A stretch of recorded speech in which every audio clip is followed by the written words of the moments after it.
Hi everyone, I'm Jay West and this is Directions Television. Good to have you here today. Directions is about transitions in your life, in my life, and the lives of other people. We've had some amazing guests on recently. We had a guy who ministers to gang members. We had a lady whose son was shot and killed on the streets. We had another lady whose son was killed in a car accident. We had another man who was stage 4 cancer. We've had all sorts of guests who are in transition, doing things in life that just sometimes brings us a curveball, and other times it's a curveball that we planned. And my guest this morning is in that category. It's not something unplanned, it's something planned. Bill Bowes, good to have you here. Thanks, Jay. Chief Bowes, former Papillion Fire Chief, is that correct? That's right. And former fireman, former math teacher, he still is a nice guy. Okay, so anyway. For the time being. Anyway. Yeah, former going through the loss of a spouse. That's how we met. His first wife passed away, as did mine. That's how we met. So you are, let's talk a little bit. You retired recently from being, how long, you were fire chief, like, I read on your website, now I can't remember, like 17 years or 17 something? years. Really? I got it, nailed it, pretty good. A lot longer than I really I mean, I was just 17, I was like, I'm gonna pull a number of 17, so that was amazing. And you were at the fire department even longer than that, right? Right. And not just here, but in Omaha. So you had transitions all along, but then you transitioned to retirement. That was a wonderful transition. Really? Oh, yeah. I have thoroughly enjoyed my 2 years of retirement. Really? So how old are you? 66. You're 66. Soon to be 67. You're 66. I'm 2 years older than you, and I'm not retired. You're doing something wrong then. I'm doing something, but I like what I'm doing, you know. And So, that's the key. Yeah. In retirement, in life, you should be able to do what you enjoy doing, what you're good at doing. And if people want to work till they're 80 years old because they enjoy their job, that's great. Yeah, I have a friend, he's 70-some years old. He owns a computer software company down in Fort Lauderdale, a big company, and just loves what he's doing. Yep. He makes millions of dollars from it too. I mean, he's a multimillionaire. That helps too. Yeah, that helps too. I'm sure that helps a little bit, but he's also, I'm sure he's got stress for a company that large, and that I have no idea what that's about too. Mm-hmm. So, but he loves his job. He said, I have no plans to retire. So. Yeah. Love what you do. That's So- the key. The first few days of retirement, first few weeks, months, what did you do? Did you just feel lost? Did you feel comfortable? Did you feel... I felt comfortable right from the start. Really? I tell people if I would have known how good retirement was, I would have thought about it years ago. But the time was right to retire.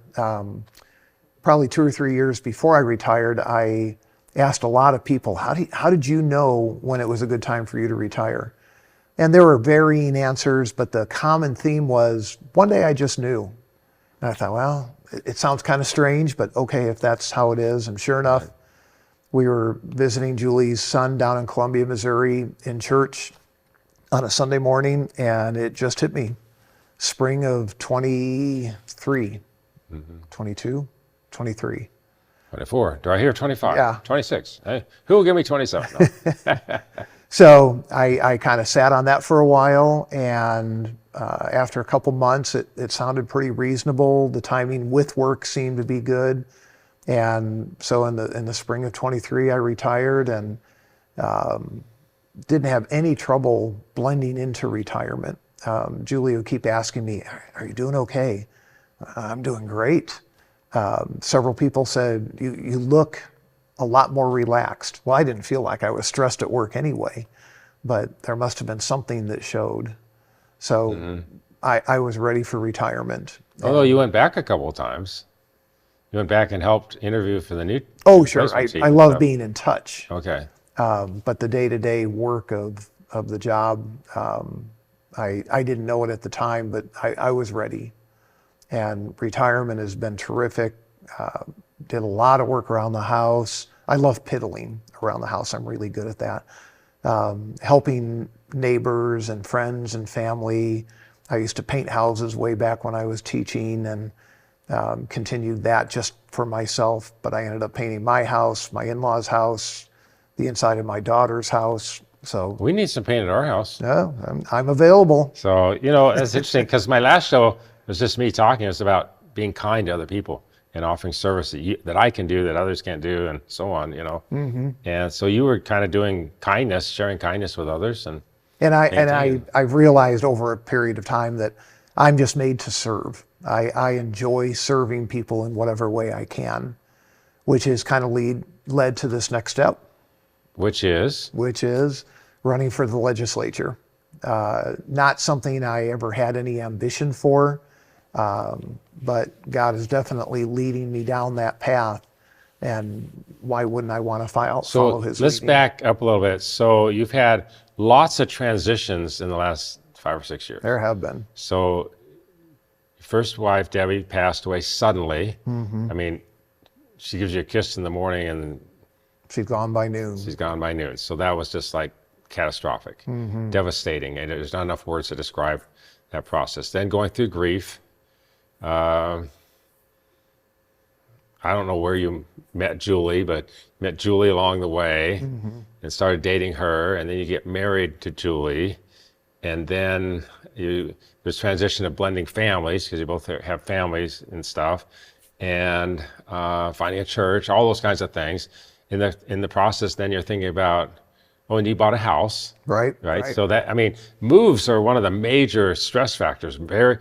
Death, marriage, or divorce, and moving, they're like in the top 3 or 4 of major things that cause stress. That's why I've rarely moved in my adult life. So you did all that. Now, and then you retired, and now 2 years later, you're transitioning in, I need to go back to work. And I'm not excited about going back to work, but I know I know I'm doing what I should be. Okay. And I feel really comfortable with that. So all these directional changes, how do you handle that? Trusting God.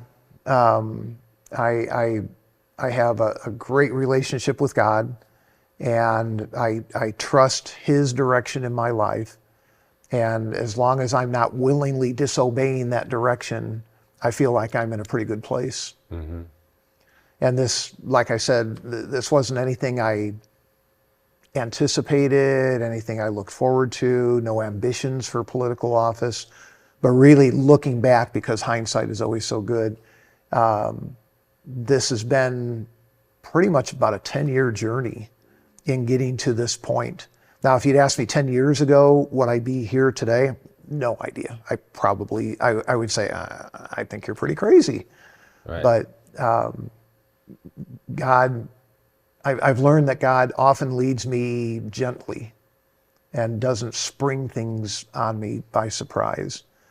So I've learned to just kind of sit back and follow His direction. So let's talk about the initial leading, where did that come from? Was it through prayer? Was it through legislative friends? Was it through political friends in the city, like the mayor of La Vista? What was the impetus? What was the initial process to even get you thinking about doing this? Well, like I said, 10 years ago, Debbie and I were in upstate New York visiting her sister and her family. And we're sitting in the living room one evening just visiting and talking. And Kim, her sister, said, "Bill, do you ever think about running for political office?" And I said, "No, and I think you're crazy for even thinking that." Right. And I thought at the time it was just one of those strange comments or questions that somebody makes. Obviously, Kim had some reason for asking it, but it was foreign to me. So I set it aside, didn't really think about it at all. And then about 2 years later, we were visiting with some friends, and one of the friends said, "Do you ever think about running for office?" I said, "No," but now I'm thinking, okay, this is the second time somebody has said that to me. Why would that be coming up? It doesn't make any sense to me. So I set it aside, but not as far aside as I had before. And then 2 years after that, I'm at a day-long seminar, Global Leadership Summit, if you've ever heard of that. Yes, I have. Really, really enjoy that. So I'm at a Global Leadership Summit meeting, day-long seminar type thing, and Pastor Gary Hoyt from Bellevue Christian Center, my pastor, was there as well. And we bump into each other in the hallway during a break, and we're just talking, catching up a little bit. He said, "Bill, did you ever think of running for political office?" And I started laughing. I said, "Where does this come from?" So I said, "You're the third person to ask me over a period of time. Mm-hmm. Is there a message there?" And I said, I wouldn't normally give it any thought, but now that three people have asked me about it, I've got to give it some thought. So and knowing Debbie, my late wife, she wouldn't be a fan of that because she was very private, very, well, what's another way of saying that? Anyway, she was not comfortable around people, especially in crowds. So I thought, yeah, it's just not going to be a thing I'm going to pursue. And then about a year or so after that, Debbie passes away suddenly. Life changed dramatically, like you said. It's a horrible thing to go through. It's going to happen to everybody, you know that, but when it happens to you, it's horrible. Right. So went through the grieving process. I like to tell people I grieved intentionally. I wanted to grieve. I wanted to get that over with. Well, I didn't realize that grieving never ends at the time. Right. It doesn't end. It doesn't end. But you learn to live with it, and you learn to, in a way, appreciate it. So then Julie and I started dating, and while we were dating, I told her about these three instances where people had asked me about running for office, and so how do you feel about that? And she said, "Well, you can as long as you win." Yeah, of course. Yeah, okay. That's really funny. Yeah, it's like Snoopy says, a quote from Snoopy says, "It doesn't matter if you win or lose until you lose." That's very true. So she was on board with it. I knew retirement was coming up soon, but didn't have a date or anything in mind. Right. Started visiting with a couple of people. I had known John Arch, who is in that legislative seat right now and will be term limited out at the end of 26. So now we're in the summer of 23, and I'm retired, and thought, if I'm going to do that, this is probably a good time to start looking into it. So I had coffee with John and talked to him about running, and he was pretty encouraging. And we see a lot alike in many ways, it seems. So I thought, okay, there might be something here, and visited with Mayor Kindig and Mayor Black and got their encouragement for it. And the ball just started rolling, and meeting new people and getting involved a little bit in the political process. I'd been involved as a department head in Papillion already, but kind of on an outside view of what's going on politically inside. Right. So then I started looking more inside what's going on, and things just seem to be confirmed all along the way. So now we've announced, probably about a month ago, 3 weeks a month ago, and had our first parade, and now we're getting ready to really start ramping things up. We had a parade. I bet that was You should have come. Oh yeah, I should have. Oh wait, I was there. Okay. I walked it twice. And that's a tough reverse and all the way back to our car. So. Nobody enters a political race with the thought of losing. I've had two friends that have ran, really intentionally felt God was in it, and they both lost. One was a friend of mine who ran for the mayor of Seward, and when he lost, he just said, "I did what God asked me to do." Mm-hmm. And then you and I both have a friend, we won't mention his name, who ran locally, and he didn't win either. And then you go back to Lincoln. Lincoln ran for a bunch of stuff. He was in the Senate once, but he became president. But a lot of things he ran for, he never got there. Mm-hmm. And I hadn't planned to ask you this. Have you thought about what would happen if you lose? Oh, I'd be very content. Really? Oh, okay. I know I shouldn't say it, especially that way. Yeah. I don't have anything to lose, Mm-hmm. but because I know that God is leading me this way, I'm going to do everything I can to win. And if I win, I know I'm supposed to be there, and I want to do His work in the legislature. But if I lose, I wasn't meant to be there. And or not at this time, maybe. At this time, and I'm really There's a little happy phrase I retired. haven't thought about in years. It says, "Pray as if it all depends on God, and work as if it all depends on you." Yep, that's very true. Yeah. And what I'm discovering in this political world, it takes a lot of work. And I'm not suggesting you're going to lose. We're good friends, but I'm just, in everything we enter into, it's like when I write books. Well, I don't know if they're going to be a success or not. I don't know if people are going to like them. I've written 5 books. One of them doesn't sell very well. It just doesn't. Okay. I don't know if it's the title or the cover. We're redoing the cover, thinking it might be the cover, but you just don't know. And you put a lot of effort into writing a book and preparing it, and you pay for the publisher, and you pay for somebody to design the cover, and you buy your ISBN numbers. I mean, there's a lot of work. Okay. There's a lot of work in running for office. So what have you already learned in running for office that you didn't know, say, 2 years ago? It's very expensive, costs a lot of money. So are you allowed to share how much it costs? We've got a budget of about $200,000. Okay. We're going to try to keep it at about $150,000, but we're kind of planning on 200 as a top level. To me, that's a lot of money. Yeah, it is a lot of money. Do you raise that money? Do you have to come up with it on your own, or it won't be self-funded? Okay, it won't be self-funded. So fundraising is another thing I'm learning. We haven't gotten into that a whole lot yet.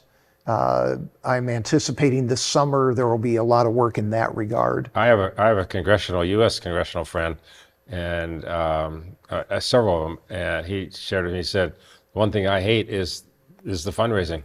Every 2 years, I got to raise all this money to run again. And whereas in Senate, you're elected for 6 years. A governor, you're elected for 4 years. What's the term of office? 4 years. 4 years. Okay, well that's helpful a little bit. So yeah.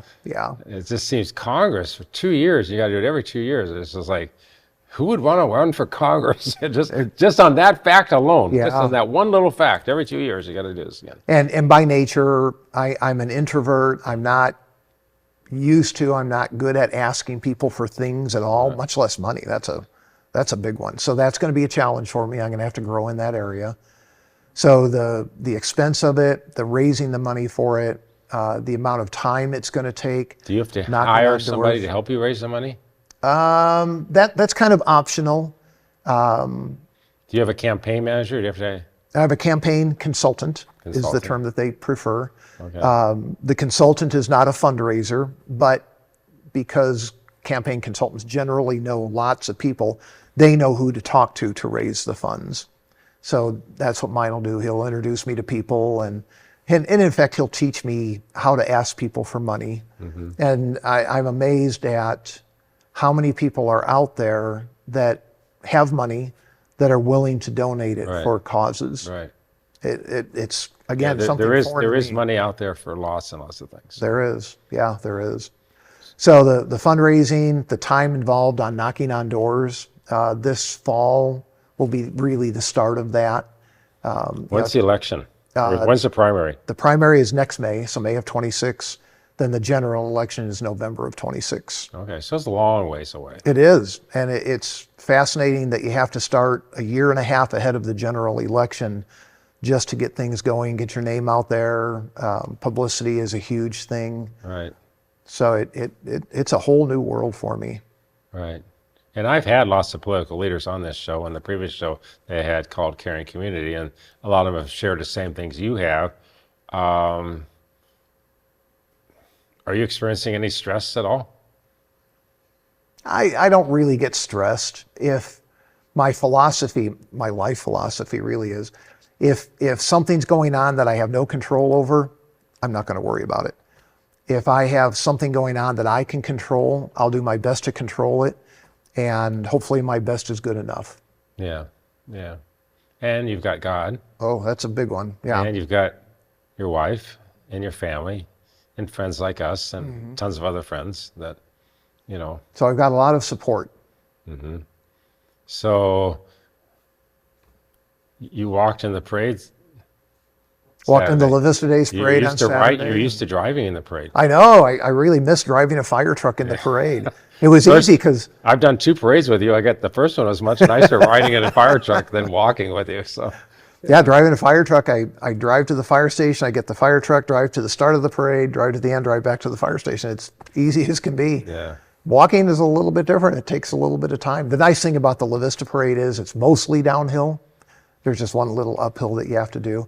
The drawback is on the way back, like you and Rebecca found out, it's a long ways to walk. It was a long ways back. It was hot. We didn't have any water. We said, if we're going to walk with you on another parade, we can't walk back. So And anyway, what we found out was that Jay and Rebecca were the only ones who didn't get word that we were going to shuttle people back to the beginning where their cars yeah, were. we didn't get that word. So it was just like, anyway, yeah, I don't know if I kiddingly told you, or maybe or I told somebody else, the difference between an elected official and a non-elected official is an elected official gets to ride in a car in a parade, and a non-elected official has to walk. That's true. That's true. So you know who was John Ewing was the one that told me that. So anyway, Yeah, once you're elected, you can take the easy road. take the ease route. You're already in. It's not election year. You're just there to wave and have fun and whatever. So, so you're underway. We are. What are your goals? What are your? I mean, all politicians have similar goals, but what are your goals? And What are I've your got aspirations? general things in mind right now. As I go through the next 9 months, pretty much those things will become refined. And I really hope that I can develop some solid plans on what can we do about issues facing Nebraskans? How can we make life better here? One of the things, because you're a prayer warrior, one of the things I'm asking people to pray for me is wisdom. I'd love to have the wisdom of Solomon. And if God blesses me with that gift, that would be terrific. You don't want somebody coming to you with a baby they're going to cut in half, are you? Not that's that in the part, Bible. but yeah. But really, yeah, the main issues, property taxes, taxes in general. How do you make government smaller so it spends less money, so they need less taxes? That's really a question that rarely has been answered at least in American history. So property taxes and taxes, school choice, abortion will always be one of those topics that's hovering, sometimes on the sidelines, sometimes in center court. Do you know Robert Clement? He's the legislator. Yes, yeah. He's in charge of appropriations. Appropriations, right. Yes, he's a good friend of mine. So you need to get further acquainted with Robert. Oh, yeah. You know, and then of course, Mike Foley was the lieutenant governor. Now he's in charge. He's the auditor. Mm-hmm. So and the auditor works for the appropriations too. So anyway, there's just a lot of overlap there. A lot of connections. Yeah, a lot of connections. And of course, you already know Rita Sanders, I'm sure, and she's in there. She just had a bill pass, a different subject of allowing educators to have more control over students' cell phone use in the classroom. So it's an interesting concept. So anyway, I was happy for her. What else? What else do you want to do? Learn the system. That's a big part of it. Everybody knows who Ernie Chambers is, and he was a master of the system. He knew the rules. He knew how to use those rules to his effect. I want to learn the rules. You know, not only Robert's Rules of Order, but how does the legislature work? You know, and where does an idea that somebody has get developed into a legislative bill and then ultimately become law? That's quite a process that most of us don't think about very often. Do you understand unicameral? Yes. Yeah. Can you explain it to our listeners? Because most states don't have a unicameral. I know, it's really Can you unique. explain it? And we were at a wedding in Scottsdale, Arizona about a week and a half ago, and with some distant relatives, and they were asking about the race, and everybody is used to, well, you've got a House of Representatives and you've got a Senate at the federal and the state level. Right. So everybody's used to that kind of terminology. Right. And I would say, no, we've got a unicameral, and you always get a look like, what in the world is a unicameral? So it's a one body house. So who was it? Somebody back whenever decided instead of having two houses, Nebraska would have one. They thought that would be more efficient government. So there are 49 representatives from across the state that are called state senators, just for a term to have. And they each serve approximately the same number of people. So generally between 35 and 45,000 people, very roughly. So every citizen has a representative that advocates for them in Lincoln. And it's officially nonpartisan, which in today's world is kind of unheard of as well. So when you run for legislature, you don't run as a Democrat or Republican. In the primary, you don't vote Democrat or Republican, you just vote for who's on the ticket. So oftentimes you don't know whether that person has a D or an R after their name. You just have to look at their beliefs and what they hope to do, and you can figure out, are they liberal or are they conservative? So in May, let's say there are 4 people in a race. In May, the top 2 will go on to the general election in November. And then once elected, those 49 representatives will debate ideas and bills and ultimately pass some of them to become laws to be signed by the governor. So I like to think, from my knowledge, it's a more efficient way. You don't have this bill over here and this bill over here that they have to come together in the middle in the federal world. That's called reconciliation, where they figure out, okay, this language, how do we put it together? We could have a Republican or a Democrat governor. Yes. Who's introducing bills to the Senate so. Yeah, so the whole nonpartisan is very, very interesting. And it's always been somewhat partisan. I think in today's world, in today's political climate, it's probably more partisan than it has been, where you have a definite divide between Republicans and Democrats. But if all of these people with their different beliefs, 49 people with these different beliefs, are truly interested in making the state a better place, they're going to find common ground. And that's what I hope to do, is find that common ground to make things better. Don't go to an extreme on anything, but find that common ground. So we have 30 seconds left. What's your final word to our audience? Final word. Oh, that's a good one. I would appreciate your support. If you're one of those people out there who enjoys giving to political candidates, I'm your guy for that. Don't even know if you can say that on here, but we'll find out. We can edit that part out. Yeah, we can edit it. But really, I love to serve. I met the governor a couple months ago and told him what I was going to be doing, and he said, why? And I said, I love to serve. I love this state. I want to make it a better place, and this is the direction God is leading me. And I hope to use whatever wisdom I've gained in my life to make that difference. So thanks a lot for being on my show. Thanks for being my friend. We'll see you in the Papillion Parade. You all, thanks for watching today. Directions TV. I'm Jay West. We'll see you next time. God bless you. Bye-bye.